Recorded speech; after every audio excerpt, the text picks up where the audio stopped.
હરિઓમ. સૌને જય શ્રી કૃષ્ણ. ગયા પાઠમાં આપણે ભાગવતજીનું મહાત્મ્ય પૂર્ણ કર્યું. આપણે હવે પ્રથમ સ્કંદમાં પ્રવેશ કરીશું. સ્કંદ કોને કહેવાય? સ્કંદ શબ્દ સાંભળીને કોઈ કન્ફ્યુઝ થઈ જાય કે આ શું હશે એમ. પણ સ્કંદ એટલે આપણે ત્યાં શાસ્ત્રોને ટાઇટલ પ્રમાણે એટલે કે વિષયવાર અલગ અલગ વિભાજિત કરવામાં આવ્યા છે. આપણે એક્ઝામ્પલ જોઈએ કે ગીતાજીને 18 અધ્યાયમાં આપણે વિભાજિત કર્યા છે. એટલે એક મોટા પુસ્તકને ટાઇટલ અનુસાર અલગ અલગ નામ આપવામાં આવ્યા છે. જેમ કે પહેલો અધ્યાય એટલે કે અર્જુન વિષાદ યોગ, બીજો અધ્યાય એટલે કે સાંખ્ય યોગ. દરેક અધ્યાયમાં જુદું જુદું સમજાવ્યું હોય એટલે એને અધ્યાય નામ આપ્યા છે. બીજું જોઈએ કે રામાયણનું 7 કાંડોમાં વિભાજન કર્યું છે. જેમ કે બાલકાંડ, અયોધ્યાકાંડ, અરણ્યકાંડ, કિષ્કિંધાકાંડ, સુંદરકાંડ, યુદ્ધકાંડ અને ઉત્તરકાંડ. એવી જ રીતે મહાભારતને 18 પર્વમાં વિભાજિત કર્યું છે. આ રીતે ગીતાજીમાં અધ્યાય કહીએ આપણે, રામાયણમાં કાંડ કહીએ અને મહાભારતમાં પર્વ તરીકે વિભાજિત કર્યું છે.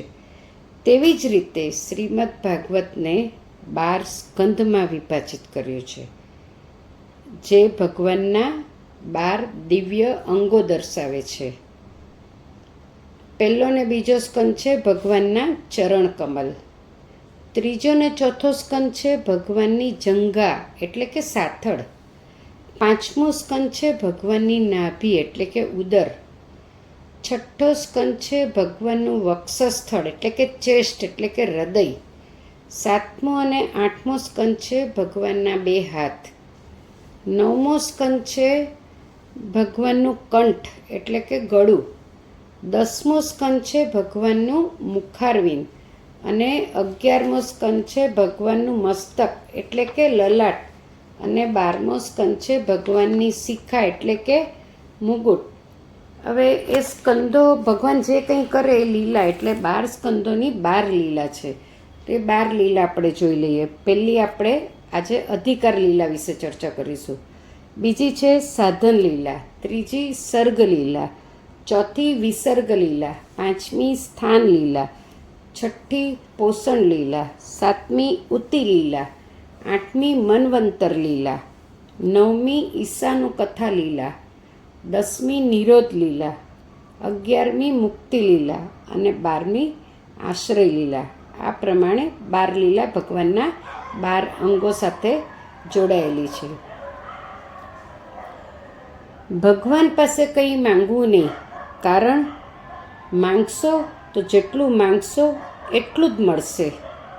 ઘણીવાર આપણે કહેતા હોઈએ છીએ કે મારું ફલાણું કામ થશે તો હું તમને અમુક વસ્તુ કે પ્રસાદ ચઢાવીશ. તો આ તો આપણે સોદો કર્યો કહેવાય.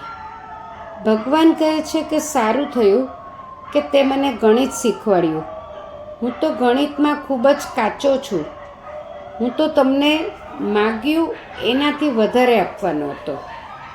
તમારા ભાગ્યમાં હતું તેટલું આપવાનું હતું, પરંતુ કંઈ વાંધો નહીં, તું ખુશ રહે એટલે તું કહે તેમ કરું છું, ફક્ત તારી ખુશી માટે.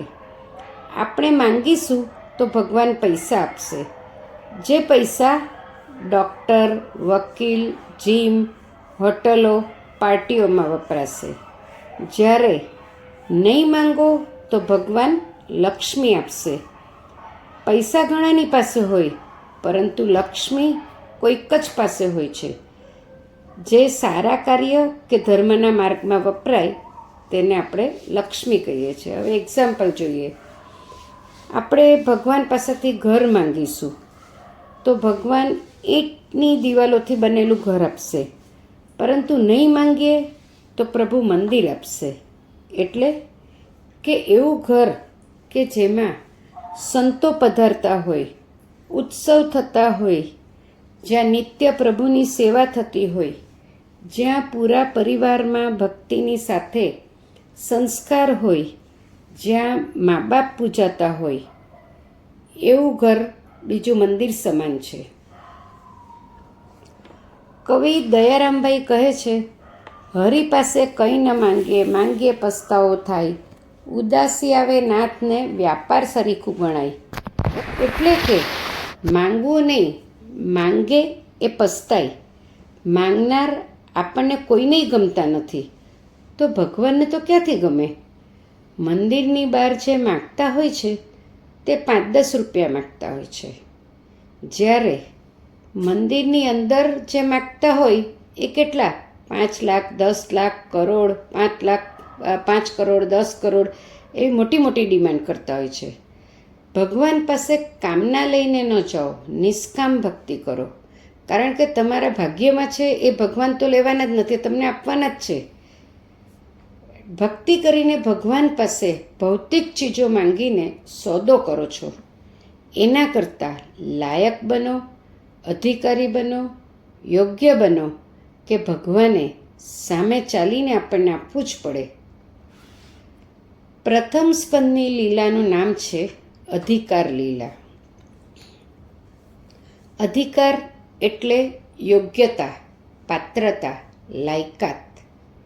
ઇંગ્લિશમાં કહેવત છે ને કે ફર્સ્ટ ડિઝર્વ ધેન ડિઝાયર. પહેલાં યોગ્ય બનો, પછી અપેક્ષા રાખો. હવે અધિકાર શબ્દ શ્રોતા અને વક્તા બંનેને લાગુ પડે છે. વક્તા અને શ્રોતા બંનેમાં યોગ્યતા હશે તો જ કથામાં આનંદ આવશે. હવે એકને બોલવાની મજા આવતી હોય, બીજો શ્રોતા સાંભળતો ને તો આનંદ ન આવે.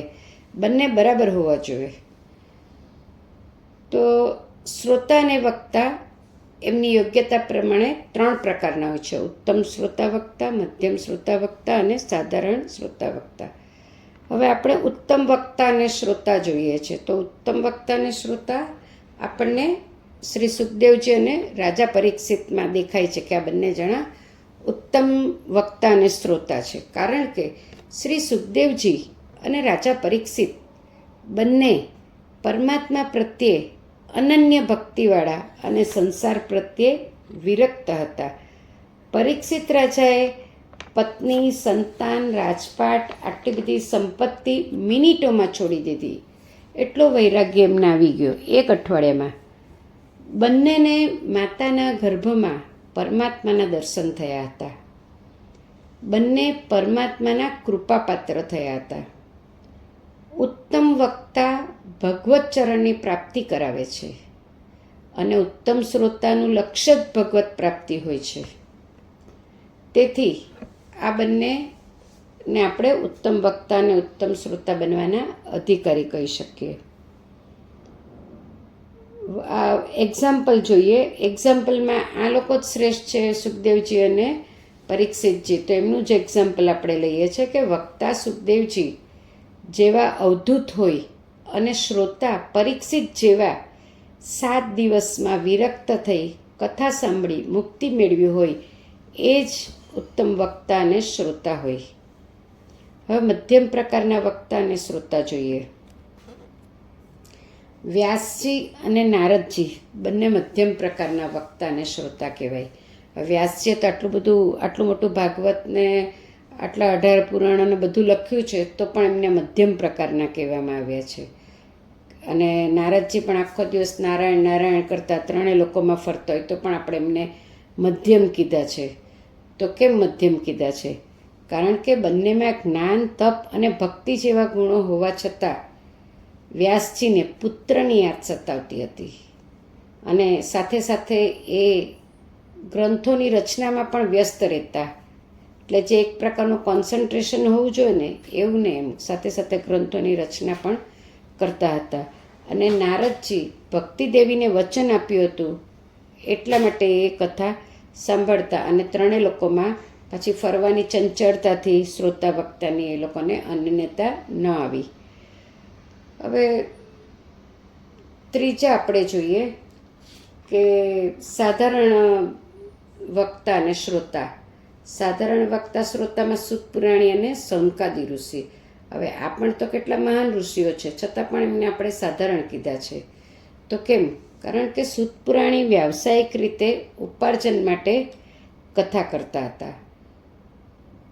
સૂત પુરાણી બ્રાહ્મણ ન હતા, સૂત જાતિના હતા. બીજું કે સૂતજીને આ કથા હું કહું છુંનો અહમ હતો, પરંતુ આ તો વ્યાસજીનો ઉચ્છિષ્ટ પ્રસાદ છે. આ લખી છે તો વ્યાસજીએ ને, એમણે તો ખાલી અહીંયા બોલ્યા છે, પણ રચના કોણે કરી? વ્યાસજીએ કરી છે. એટલે આ તો વ્યાસજીનો ઉચ્છિષ્ટ પ્રસાદ છે. વ્યાસપીઠ ઉપર બિરાજમાન સૂતજી નથી બોલતા, પરંતુ સાક્ષાત ભગવાન બોલાવડાવે છે. સોનકાદી ઋષિ ફળની ઈચ્છાથી સાંભળતા, અને તે ઉપરાંત તેમનામાં જ્ઞાની હોવાનો અહંકાર હતો. એક શ્રોતામાં હોવી જોવે એવી વક્તા પ્રત્યે દીનતા અને આદર ન હતા, કારણ કે સૂતજી અને સોનકાદી બંને એક જ ગુરુકુળમાં સાથે ભણતા હોવાથી એ લોકો મિત્ર પણ હતા. એટલે એ લોકોને એવો ભાવ ન આવે કે આ વક્તા છે ને આ શ્રોતા છે, એટલે શ્રોતાએ વક્તાને જે આદર અને માન આપવું જોઈએ એ આદરને માન એમને મળ્યા નહીં. એટલે તેથી સાધારણ કક્ષાના કહેવાયા સોનકાદી શ્રોતા, સાધારણ કક્ષાના કહેવાયા. હવે સત્તા અને સંપત્તિ પ્રાપ્ત થઈ જાય, પરંતુ યોગ્યતા વિના ટકશે નહીં. આ બે વસ્તુ અયોગ્યના હાથમાં પણ શોભે નહીં. એવી જ રીતે શાસ્ત્ર અને શસ્ત્ર પણ યોગ્ય વ્યક્તિના હાથમાં જ શોભે. અયોગ્ય વ્યક્તિ એનો યોગ્ય રીતે ઉપયોગ કરી જ ન શકે. હવે એક્ઝામ્પલ જોઈએ. ડૉક્ટર આઇન્સ્ટાઈને અણુની શોધ કરી. એણે શાંતિ માટે અણુની શોધ કરી, પરંતુ ત્યાર પછી એ જ્ઞાન અયોગ્ય રાજકારણીના હાથમાં જતાં હિરોશીમા અને નાગાસાકી ઉપર બોમ્બ ફેંકવામાં એ લોકોએ વિનાશ સર્જી નાખ્યો. તો એમાં એ લોકોએ આ ઉપયોગમાં લઈ લીધું, એટલે એનાથી વિનાશ સર્જાઈ ગયો. એટલે અયોગ્ય વ્યક્તિના હાથમાં જાય તો શાંતિની જગ્યાએ અશાંતિ ઊભી કરી નાખે. હવે રામ અને રાવણનું જોઈએ કે એ બંને પાસે શસ્ત્ર હતા. રામે શસ્ત્ર ઉઠાવી લોકોની રક્ષા કરી, જ્યારે રાવણે લોકોને હેરાન કર્યા. માણસમાં યોગ્યતા મહત્ત્વની છે. આપણા ઋષિઓ પણ અયોગ્ય વિદ્યાર્થીને શિષ્ય બનાવતા નહોતા. એનું એક્ઝામ્પલ કે અશ્વત્થામાં વિદ્યા શીખ્યા, એનામાં ગુરુજીએ ના કીધી પણ તો પણ એને શીખવી, અને એણે શું કર્યું? ઉત્તરાના ઘર પર બ્રહ્માસ્ત્ર છોડી દીધું. એટલે આમ સત્તા, સંપત્તિ, શાસ્ત્ર, શસ્ત્ર અને વિજ્ઞાન, આ પાંચ યોગ્ય વ્યક્તિના હાથમાં રહે તો કલ્યાણકારી બને, ને તો વિનાશ સર્જી શકે. આપણે જે ક્ષેત્રમાં હોય ત્યાં લાયક બનો. મા બાપ છો તો દીકરો તમારી આજ્ઞા ઉથાપે નહીં તેવા મા બાપ બનો. પુત્ર છો તો એવા પુત્ર બનો કે મા બાપને તમને કંઈ કહેવું જ ન પડે. એટલે જે વ્યક્તિ પોતપોતાના ફિલ્ડમાં પોતપોતાની યોગ્યતા પ્રમાણે કામ નિભાવે. હવે ધન્ય છે વ્યાસજીને કે એમણે આવું ભાગવત લખ્યું કે આજે હજારો વર્ષો પછી પણ આપણે વાંચતા કે સાંભળતા ધરાતા નથી. વારંવાર સાંભળવાની ઈચ્છા થાય છે. નેક્સ્ટ પાર્ટની શરૂઆત જ આપણે મંગલાચરણથી કરીશું.